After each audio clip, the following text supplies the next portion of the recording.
Rodrigo! Eu quero ver essa mamia que vai mudar no meu filho. Ô Rodrigo, teu sogro tá lá, cara, lá, tá discutindo lá, tá contando alguma coisa. Olha pra mamãe. Olha pra mamãe, Olha pra Rodrigo. mamãe, meu filho, olha. Viu, cara? Olha. Tá mamãe. Aí, meu filho.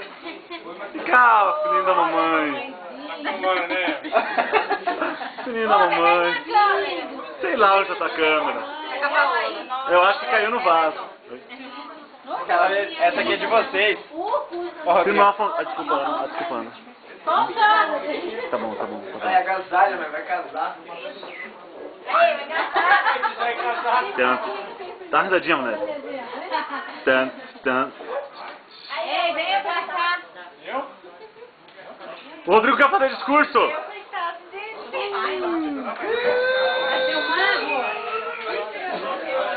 É, não vale combinar o discurso antes. É, sai fora.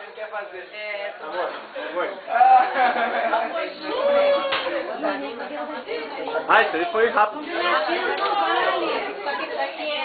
Não vale combinativo. Não vale combinar. Sai daí, estão se escondendo aí, por quê? Eu não quero fazer discurso. Não, mas daí, a gente não quer saber isso. Aqui, ó. Eu tô presente. Meu pai da mãe, filho. Vai, seu Afonso, faz uma pressão. Leva ele no escritório. Nossa, quanta câmera. Tem mais câmera do que pessoas. Afonso, tem mais câmera do que pessoas. Eu quero ver se eu pedir também, porque eu só vejo se ela também pedir. Olha, por favor, meu filho. É verdade. Então vai ali do lado. Porque tem que fazer, tem que pedir. Tem que pedir também.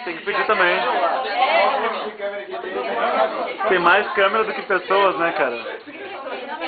Vamos filmar as pessoas filmando, né, cara?